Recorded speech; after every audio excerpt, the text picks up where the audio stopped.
যে সময়টায় ব্যাট করতে হবে ১৫০, ১৬০, ১৭০ স্ট্রাইক রেটে, সেই সময়টা গিয়ে খুলনা টাইগার্সের মিডল অর্ডারের ব্যাটাররা ধুঁকতে শুরু করলো, কিছুটা স্লো খেললো, যার কারণে আসলে 200 পার করতে পারলো না খুলনা টাইগার্স।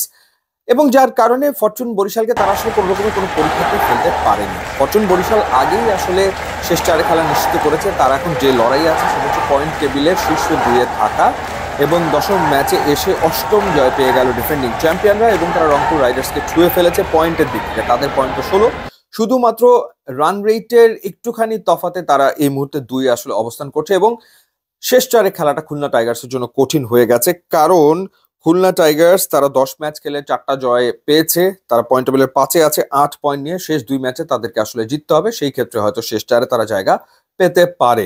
যেমনটা বলছিলাম যে শুরুটা দারুণ করেছিল খুলনা টাইগার্স, কোনো সন্দেহ নেই। স্পেশালি নাইম শেখ 27 বলে 51 রানের ইনিংস খেলেছেন, ক্যাপ্টেন মেহেদী হাসান মিরাজ 18 বলে 29 রানের একটা ভালো ইনিংস খেলেছেন। দারুণ একটা শুরু পাওয়ার পর অ্যালেক্স রস 15 বলে 20 করেছেন। এরপরে গিয়ে মিডল অর্ডারে যেটা হয়েছে, আফিফ হোসেন ধ্রুব কিংবা উইলিয়াম বশিষ্ঠ তারা একটু যেন স্লো খেলেছেন। যেমন 27 বলে 32 করেছেন আফিফ হোসেন ধ্রুব, ব্যাট করেছেন 118.51 স্ট্রাইক রেটে, এবং উইলিয়াম বশিষ্ঠ তিনি 125 স্ট্রাইক রেটে ব্যাট করেছেন, 16 বলে 20 রান করেছেন। মোহাম্মদ নওয়াজ 6 বল খেলেছেন, 2 রান করেছেন। অথচ মাহিদুল ইসলাম অঙ্কন, তাকে ব্যাট করতে পাঠিয়েছে খুলনা টাইগার্স 7 নম্বরে। মাহিদুল ইসলাম অঙ্কন তিনি 12 বলে 27 রান করেছেন, 2টো 4 এবং 3টা 6 হাঁকিয়েছেন। এবং এই ধরনের ইনিংস মাহিদুল ইসলাম অঙ্কন এবারে বিপিএল এ অলমোস্ট বলতে গেলে প্রায় বেশিরভাগ ম্যাচেই খেলেছেন। তো সেই ক্ষেত্রে আজকের দিনেই উচিত ছিল তাকে আরেকটু আগে ব্যাটিং অর্ডারে প্রমোট করা, এবং তাকে যদি প্রমোট করা হতো এবং যে ফ্লোতে যেভাবে তিনি আসলে ব্যাট করেছেন সেভাবে যদি তিনি ব্যাট করতে পারতেন আরো অন্তত পক্ষে 10টা বল, সেই ক্ষেত্রে খুলনা টাইগার্সের রানটা হয়ে যেত 210, এবং তখন হয়তোবা তারা ফরচুন বরিশালকে চ্যালেঞ্জ জানাতে পারতো।